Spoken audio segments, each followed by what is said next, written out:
आज बात करते हैं जितिया की। ये एक प्राचीन हिंदू त्योहार है जिसकी कहानी त्याग और एक माँ के प्यार के इर्द गिर्द घूमती है। तो चलिए साथ मिलकर समझते हैं इस दिलचस्प परंपरा को। सोचिए, बिना किसी स्वार्थ के किया गया बलिदान, वो आखिर दिखता कैसा है? यही सवाल जितिया त्योहार के बिल्कुल दिल में है। और इसका जवाब हमें मिलता है एक महान राजा की सदियों पुरानी कहानी में। हाँ, तो ये कहानी है एक बहुत ही नेक राजा जिमूतवाहन की, जिनकी दया और करुणा ने ही इस त्योहार को वो मतलब दिया है जो आज हम जानते हैं।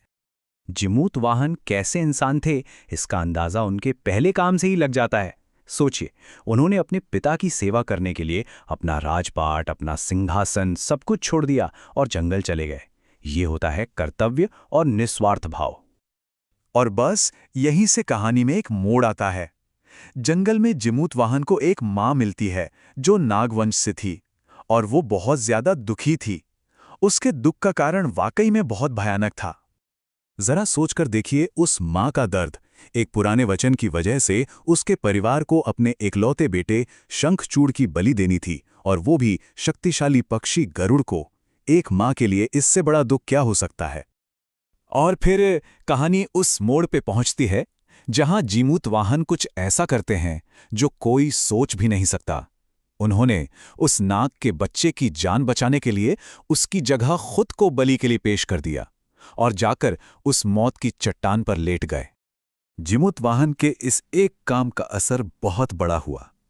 उनकी इस निस्वार्थ दया को देखकर गरुड़ इतने प्रभावित हुए कि उन्होंने वचन दिया कि वो आगे से कभी भी नागवंशियों से कोई बलि नहीं लेंगे। मतलब एक इंसान के त्याग ने पूरे के पूरे समुदाय को हमेशा के लिए बचा लिया। तो सवाल यह है कि इस महान कहानी को आज के समय में कैसे याद किया जाता है?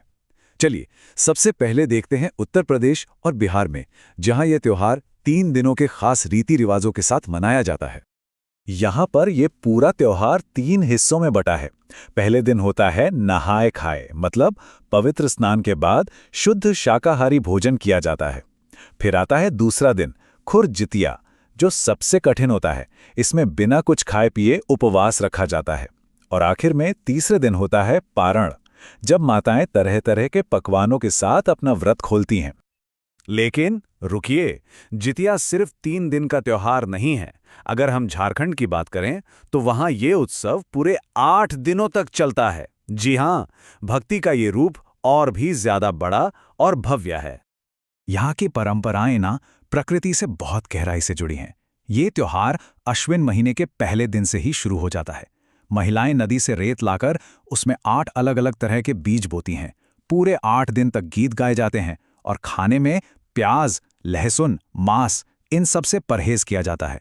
फिर 8वें दिन व्रत रखा जाता है और पीपल के पेड़ की एक डाली की पूजा होती है। और ये उत्सव पूरी रात चलने वाले गीत संगीत और झूमर डांस के साथ खत्म होता है। और जानते हैं, ये त्योहार सिर्फ भारत की सीमाओं तक ही सीमित नहीं है। चलिए अब सीमा पार चलते हैं और देखते हैं कि नेपाल में शादीशुदा महिलाएं इस त्योहार को कैसे मनाती हैं।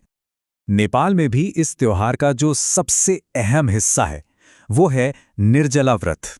ये नाम से ही जाहिर है, एक बहुत ही कठिन व्रत जिसमें पानी की एक बूंद तक नहीं पी जाती। ये इस त्योहार से जुड़ी गहरी आस्था और भक्ति को दिखाता है।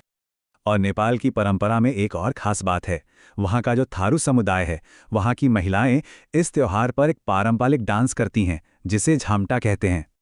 तो हमने एक प्राचीन कहानी सुनी, अलग अलग जगहों के रीति रिवाज देखे। अब इन सारी बातों को एक साथ जोड़ते हैं और समझते हैं कि आखिर जितिया का असली मतलब क्या है।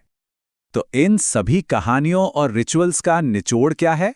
जितिया, जिसे जीवित पुत्र का भी कहते हैं, असल में एक प्राचीन हिंदू त्योहार है। इसमें माताएं अपने बच्चों की भलाई और उनकी लंबी उम्र के लिए व्रत रखती हैं। तो ये त्योहार एक तरह से एक सीधी लकीर खींचता है। एक तरफ एक प्राचीन राजा की दया है एक अनजान बच्चे के लिए, और दूसरी तरफ आज की एक माँ की भक्ति है अपने बच्चों के लिए। ये वही प्यार और त्याग का धागा है जो सदियों से इस परंपरा को एक साथ बांधे हुए है। और ये सब हमें एक आखिरी सवाल पर लाके छोड़ देता है। ये सोचना कितना दिलचस्प है ना, कि कैसे सदियों पुरानी कहानियां आज भी हमारी भक्ति और हमारी परंपराओं को एक नया रूप देती रहती हैं, उन्हें प्रभावित करती रहती हैं।